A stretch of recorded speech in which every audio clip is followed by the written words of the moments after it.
За та бүхэндээ өнөөдрийн амглан айлтгая. Саран байна. За би өмнөх бичлэгээр ус төрөгчийн талаар ярьсан. Тэгээд тэрнийг үргэлжлэл болгоод хоёр дахь бичлэгээ хийж байна. За ус төрөгч бол одоо байгаль дээр байдаг хамгийн түрүүний элементүүдтэй нэг. Ер нь бол одоо бараг 70% молекулуудын 70% ус төрөгч байдаг гэж байна.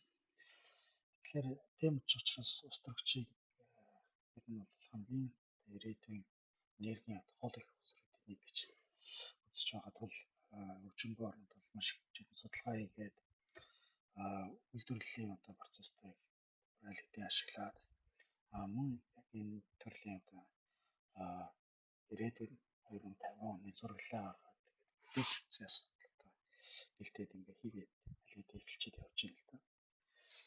За энэ график түрүүний бичлэгэн дээрх арай нэг ондоо график байна. Ер нь 2019 оны байдлаар дэлхийн одоо нийт энергийн 13%-ийг болохоор одоо нүүрс Монголын хамгийн одоо мөрөн дээр авч явж байгаа гол бүтээгдэхүүн нүүрс байгаа. Тэгээд нүүрс бол дэлхийн энергийн 13% хангаж байгаа байна. Тэгээд 36% бол болохоор шаталт тус газрын тус ингэж хангаж явж байгаа. 21%-ийг 19 оны байдлаар сэргийлэх эрчимчнээс гаргаж байгаа юм байна. За 2000 одоо 30 он гэдэг одоо энэ 5 жилийн дараа гэхэд бол одоо ус төрөгч орж ирж байна. Нийт одоо энергийн их усэр 3%-ийг бол ус төрөгч хангах юм байна.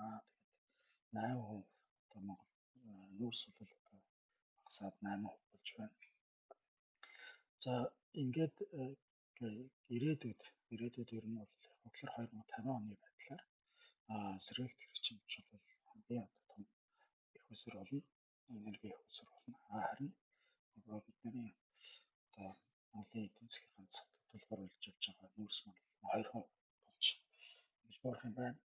Харин одоо нүүрсний оронд яг хөглөр шинээр 12%-аар ус төрөгч орж ирж байна. Тэгэхээр энэ ус төрөгчийг тийм ч учраас яг хөглөр одоо хөгжиг орнд маш хэмжээний хөрөнгө оруулалт хийгээд яг одоогоор бол одоо бүр эдийн засгийн асуудал дээр яригдаад ингээд явж байгаа.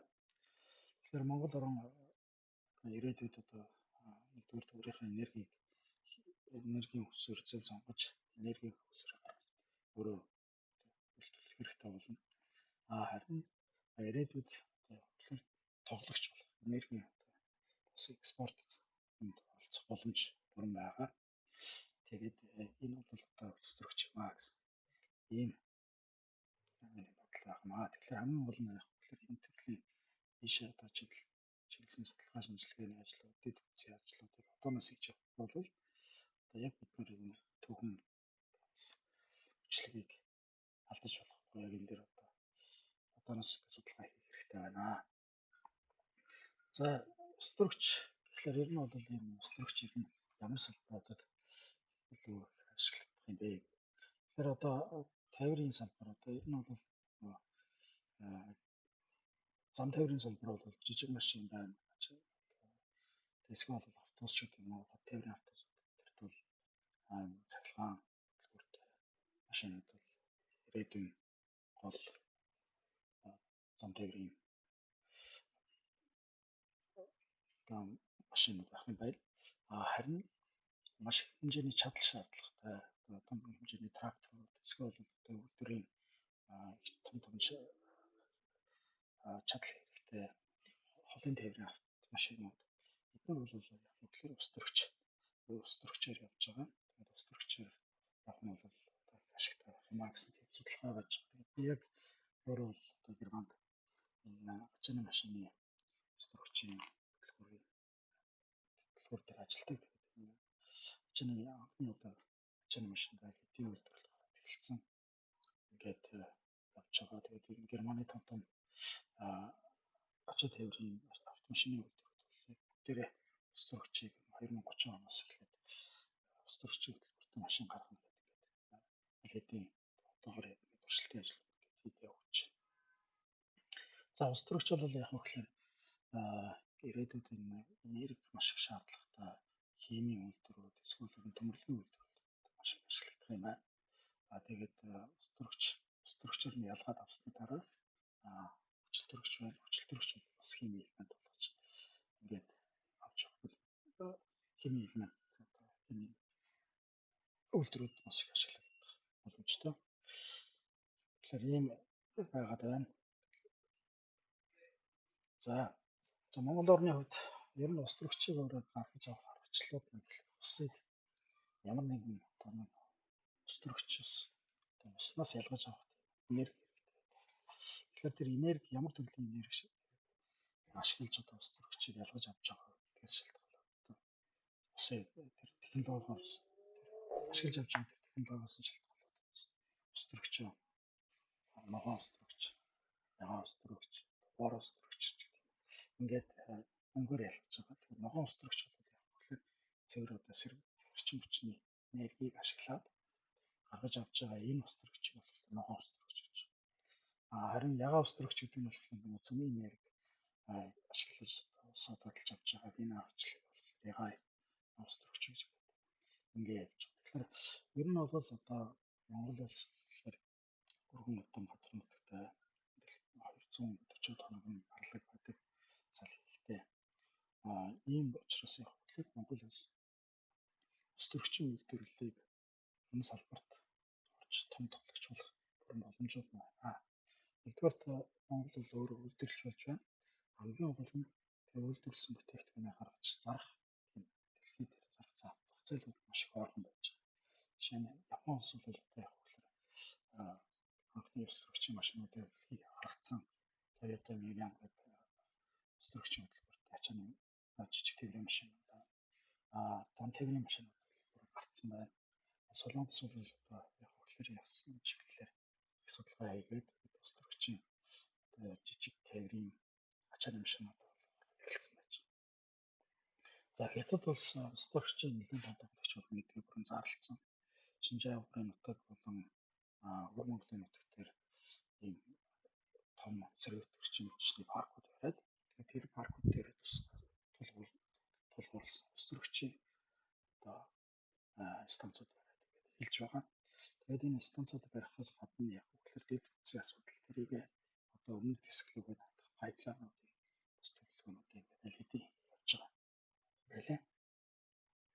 За би Германд амьдардаг учраас одоо Германы ерөнхийдөө байдал ер нь ямар байгаа энэ дэлхийн дэд үтсийн талаар ер нь ямар төлөвлөгөөтэй явж байгаа юм бэ гэдэг талаар тавьчихъя. Герман яг тэгэхээр сая Украины дайн гарсны дараа ер нь бол Оросоос бүрэн хамааралгүй энерги хамааралгүй болно гэдэг пайплайнуудаа хаацсан.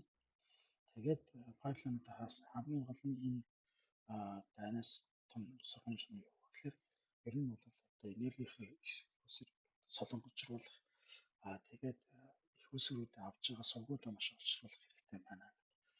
Ингээд явж байгаа. Тэгээд ийм учраас яг хөглөр одоо чинь өөрийн хүч чадлаар норд хойц долоо дээр том салхин эрчим хүчний үйлдвэрүүд барина. Тэгээд эндээсээ болохоор тэр эрчим хүчнийхээ энергиэр өстрөгч үйлдвэрлэх одоо том станцуудыг болохоор энэ Германы хойд хэсгээр барьж эхлэх юм байна. Мөн Испани ийм одоо энэ арлаг байдаг энэ газраар өстрөгч үйлдвэрлээд тэгээд тэрийг пайплайнаар дамжуулж ингэж авах ийм том төслүүдээс яригдаад эхэлж байна. Хөрөнгө оруулалт аль хэдийн хийгээд эхэлсэн газрууд нь бол энэ хойд Африкийн улсууд дээр эрчим хүчний сэргийлэх эрчим хүчний том паркууд бариад тэгээд тэндээс өстрөгчийг импортлох ийм одоо зураг авах гаргацсан байж байна. Сауди Араб бол ер нь дэлхий дээр хамгийн том өстрөгчийн тоглогч болно гэдгийг зарласан. Тэгээд энэ Сауди Араб тэр зүгээс авах пайплайнуудыг явуулсан төлөвлөлөд ингээд бэлдээд эхэлсэн байж байна. Харин хамгийн гол нь өстрөгч гэдэг юмыг авчраад Германд авчирсны дараа дэд үтс хадгалан самнуудыг л авсан хэрэгтэй судалгаанууд эхэлж байгаа юм байна. За тэгээд энэ зүгээр яг нэг хамгийн мэдэх танкнд болоод болох боломжтой. Хамгийн гол нь өстрөгчийг их хэмжээгээр маш их хэмжээгээр технологийн хувьд бол бас илүү ээлтэй мөн найдвартай аюулгүй ажиллах талаас нь найдвартай байдлаар хадгалах аргачлал газрын хэмжээд хадгалах юм аргачлалууд байт юм байна.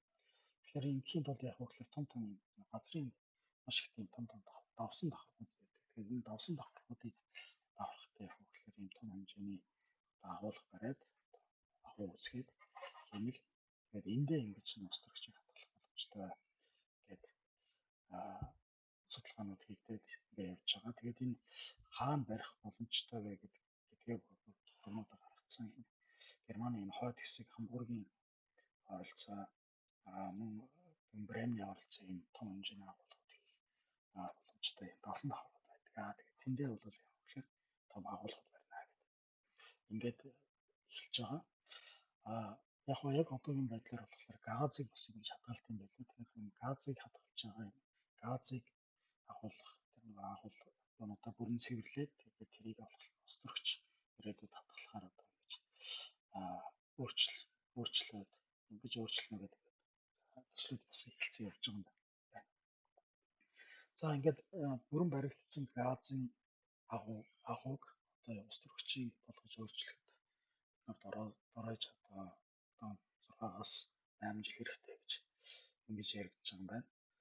Харин цэвэр одоо бүх юмыг шинээр нь эхлээд одоо газрын хэмжээд анхнаас нь том хэмжээний агуулга барихын тулд доройж 10 жил шаардлагатай гэж гэсэн тийм судалгаанууд байлаа.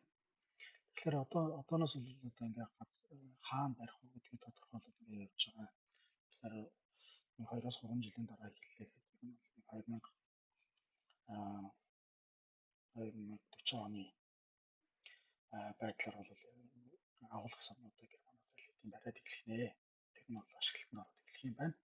За тэгээд эндээс пайплайнаар дамжуулж одоо Германд төгөх байна. За нэг ийм ингээд төр зургууд гараад ер нь хаана ийм камеруудаа барих уу. Тэгээд эндээс яаж пайплайнаар одоо устдаа түгэх Герман руугаа ингээд газар түгэх үү гэдэг талаар аль хэдийн зургууд гараад эцсийн зориглууд нь гараад ингээд том хэмжээний төслүүд эхлээд явж байна. Тэгэхээр Монгол улс одоо яг хөглөр хамгийн боломжтой газар нутгийн хувьд их удам юм байгаа хэвчиж бид нар бол яг хөглөр одоо эхлэх хэрэгтэй. Тэгээд энэ дэд үтсийн асуудал гэдэг нь л өөрөө ихэд маш олон урт хугацааны одоо ийм төслүүд хэрэгтэй байдаг юм байна. Одоо чинь Монгол улс устөрөгч өөрсдөө хадгалъя, өөрсдөө хэрэглэе гэхэд бол том хэмжээний агуулгууд хэрэгтэй. Гадагшаа гаргая хэмжээгээр үйлдвэрлэх юм бол тэжээгээрээ бас том хэмжээний агуулгууд хэрэгтэй болно. Тэгэхээр энэ одоо бүтээн байгуулалтын ажиллагаа дороо хаяж нэг 10-аас 10 жил шаардлагатай юм байна. Тэгэхээр одооноос бид нар бас энэ талаар сайн ярьж тэгээд судалгаагаа эхлээд энэ газар нутгийн хувьд хаана боломжтой вэ гэдэг ийм байдлаар ярьж эхлэх хэрэгтэй болох нэ. За ингээд дараа ийм